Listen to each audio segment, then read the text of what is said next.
السلام علیکم ورحمۃ اللہ وبرکاتہ۔ چمکتے دمکتے ہنستے مسکراتے خوش باش ساتھیوں، کہانی زبانی کی جانب سے خوش آمدید، جہاں آپ سنتے ہیں روزانہ رنگ برنگی نئی پرانی ہستی ہساتی سیکھتی سکھلاتی سچی خیالی تاریخی قرآنی تیز تیز کی مزیدار کہانیاں۔ آج ہم آپ کے لیے لائے ہیں ایک مزاحیہ کہانی کا عنوان ہے بلیوں کی حکومت، اور اسے آپ کے لیے لکھا ہے اشتیاق احمد نے۔ بھلا یہ بلیوں کی حکومت کہاں ہو گئی تھی؟ سنتے ہیں۔ یہ کسی جزیرے کی کہانی نہیں جس پر بلیوں نے قبضہ کر لیا ہو، نہ کوئی ایسے جادوئی دیس کی کہانی ہے جہاں کسی جادوگر نے جادو کے زور سے انسانوں کو بلیاں بنا دیا ہو۔ یہ تو سرے سے کوئی کہانی ہے ہی نہیں۔ جی ہاں، یہ ایک حقیقت ہے۔ ان دنوں ہمارے گھر پر بلیوں کی حکومت تھی، اور بلیوں کی یہ حکومت میری وجہ سے قائم ہوئی تھی۔ میں نے سارے گھر کی مخالفت کے باوجود گھر میں ایک عدد بلی پال لی تھی۔ بھائی جان بلی پالنے کے سخت مخالف تھے۔ باجی بلی کے سائے سے بھڑکتی تھیں، اور امی جان اور ابا جان وہ تو بلی کی صورت ہی سے بیزار تھے۔ ان حالات میں میرا ایک عدد بلی پال لینا ایک بڑے کارنامے سے کم نہیں تھا۔ سب کی مخالفت مول لی، ہاتھ جوڑے، منتیں کیں، اور جب کچھ نہ بنا تو بھوک ہڑتال شروع کر دی۔ میں ٹھہرا سب سے چھوٹا اور سب کا لاڈلا۔ میری بھوک بھلا کس سے برداشت ہو سکتی تھی؟ اور پھر اس ہتھیار کے آگے تو اچھے بھی گھٹنے ٹیک دیتے ہیں، لہٰذا سب کو ہار ماننا پڑی۔ ہار مانتے وقت ان کے وہم و گمان میں بھی نہ تھا کہ ایک دن اس گھر میں ہر طرف بلیاں ہی بلیاں ہوں گی۔ ہوا یہ کہ میری بلی نے، جسے میں نے کٹی کا نام دیا تھا، پڑوس کی 3-4 بلیوں سے دوستی کر لی۔ برسات کا موسم آیا تو ان سب نے ایک ساتھ بچے دے ڈالے۔ بس پھر کیا تھا، جو ہی بچے ذرا بڑے ہوئے گھر میں جیسے بھونچال آنے لگا۔ میری بلی کے بچوں نے تو خیر گھر میں ڈیرا ڈالا ہی تھا، اس کی سہیلیوں کے بچے بھی اسی گھر کو پسند کرنے لگے اور دن رات یہیں رہنے لگے۔ ایک دن میں نے ان سب کو بڑی مشکل سے گنا، پورے 19 تھے۔ آئیے میں آپ کو بتاؤں کہ ان دنوں ہمارے گھر میں کیا ہو رہا تھا۔ اتوار کا دن تھا، سب اپنے اپنے بستروں میں دبکے ہوئے تھے۔ اچانک بھائی جان نے مجھے آواز دی، ارے بھائی شوکی! میاؤ! بستر سے جواب ملا، ہائے یہ بستر پر تم سو رہے ہو یا بلیاں؟ بھائی جان غصے کے عالم میں میرے بستر کی طرف بڑھے اور پھر بستر کی چادر ایک جھٹکے سے الٹ دی۔ دوسرے ہی لمحے ان کے منہ سے ایک چیخ نکلی۔ میرے بستر سے بلی کے بچے اٹھ اٹھ کر گھر کے مختلف کونوں کا رخ کر رہے تھے۔ حد ہو گئی، تمہیں کتنی مرتبہ منع کیا ہے کہ ان کو بستر پر نہ سلایا کرو؟ میں کب سلاتا ہوں، یہ تو خود ہی چڑھاتے ہیں، بھگا دیا کرو۔ پھر آ جاتے ہیں، میں نے معصومیت سے کہا۔ جو ہی بھائی جان وہاں سے ہٹے، ایک بار پھر میاؤ کی آواز آئی، ساتھ ہی بھائی جان کی چیخ نکل گئی۔ بلی کے ایک بچے کے دم پر ان کا پاؤں پڑ گیا تھا۔ عین اسی وقت باجی کی چیخ سنائی دی، شوکی فوراً ادھر آؤ! میں ان کی طرف دوڑا، وہ غسل خانے کے دروازے پر کھڑی تھیں۔ کیا ہوا باجی؟ میں نے گھبرا کر پوچھا۔ تمہارا سر، نکالو ان کو غسل خانے سے۔ انہیں نے آنکھیں نکالی۔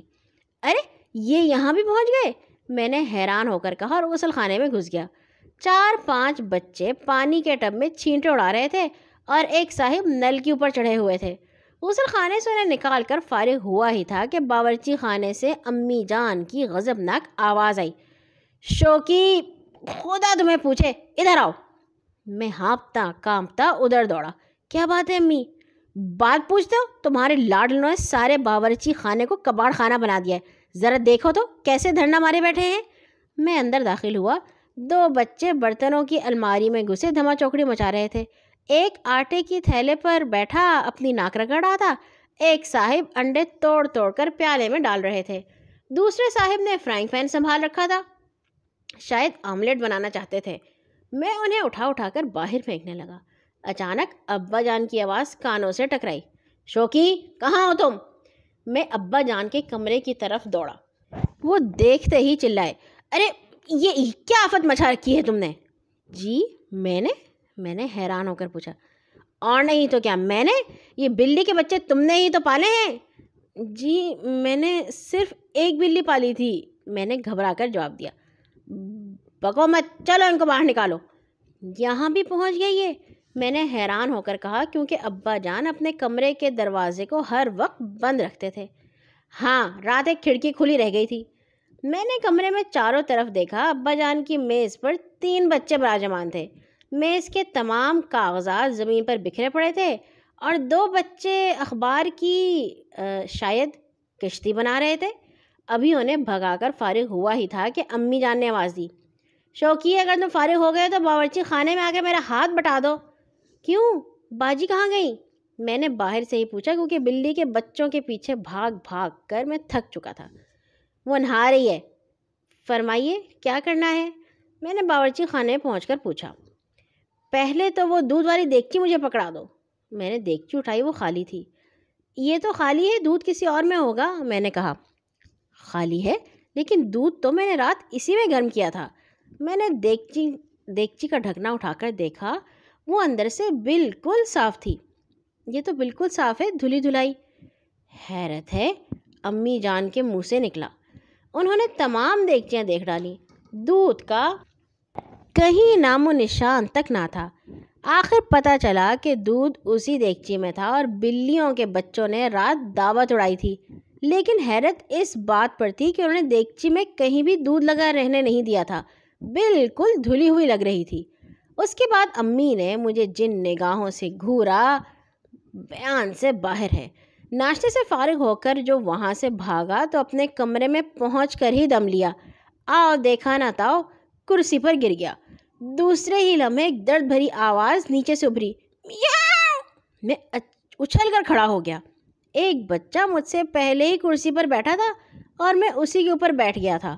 خدا کا شکر ہے کہ پوری طرح نہیں بیٹھ پایا تھا کہ اچھل پڑا۔ بلی کا بچہ اٹھ کر بھاگا اور کمرے کے کونے میں دبک کر مجھے خوف زدہ نظروں سے دیکھنے لگا۔ اس کی آنکھوں میں نہ جانے کیا تھا کہ مجھے ترس آ گیا۔